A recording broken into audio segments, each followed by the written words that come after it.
भाग्य बड़ा या कर्म? ये प्रश्न हमेशा ही सबके दिमाग में रहता है कि क्या हमें अपने भाग्य से सब कुछ मिल जाएगा।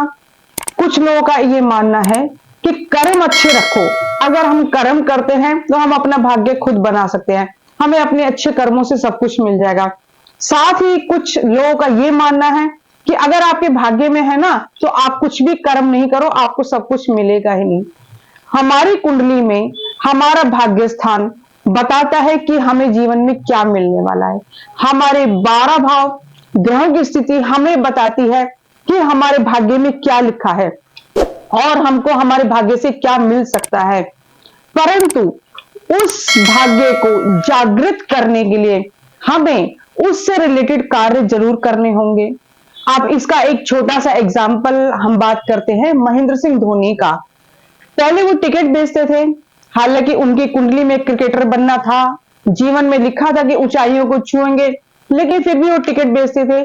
जब उनकी दशाएं आई, उनके भाग्य ने जोर मारा, तो उन्होंने वैसा कर्म करना प्रारंभ किया, उन्होंने क्रिकेटर बनने का प्रोसेस स्टार्ट किया, जिससे उनको उसमें सफलता मिली। भाग्य ने भी अपना साथ दिया और साथ में उन्होंने अपना कर्म भी किया, जिससे कि आज वो समय है कि हम सभी उनको बहुत अच्छी तरह जानते हैं। इसी तरह से अगर आपकी कुंडली में लिखा है कि आप विदेश जाएंगे, अगर आपका राहु है 12वें भाव में, 9वें भाव में, चतुर्थ भाव में, या आपका षष्ठम भाव में भी है, क्योंकि 12वें को दृष्टि देता है द्वादश भाव जो कि विदेश यात्रा है, अगर ऐसा योग है, चंद्रमा भी है चलो 6ठे भाव में, जो कहता है कि परमानेंट सेटलमेंट होगा आपका अब्रॉड में। परंतु यदि अगर हम उससे रिलेटेड कार्य ही नहीं करेंगे तो हम विदेश जाएंगे कैसे। और ये भी सत्य है कि अगर भाग्य में है तो हमें प्रेरित करेंगे हमारे ग्रह के हम वैसे कार्य करें। अगर कुंडली में लिखा है व्यक्ति जाएगा विदेश, तो जब समय आएगा वो वैसा ही कार्य करना प्रारंभ कर देगा।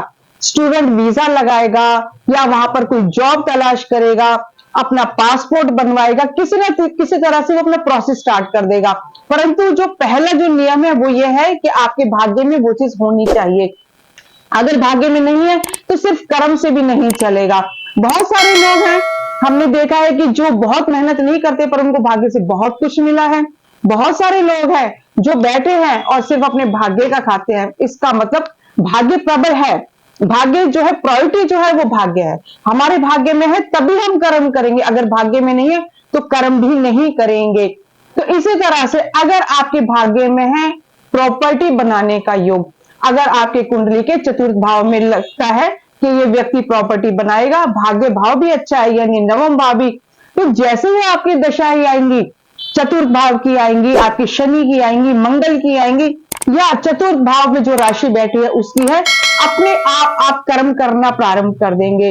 आप अपने आप सोचेंगे कि मुझे प्रॉपर्टी लेनी है, भी कहां लेनी है, कैसे, उस दिशा में आप कार्य करना स्टार्ट कर देते हो। तो यानी भाग्य ने अपना समय डिसाइड किया कि अब समय आ गया है, अब भाग्य में ही ये चीज देना, तो व्यक्ति को प्रेरणा मिलती है कि मैं वैसा ही कर्म करूं।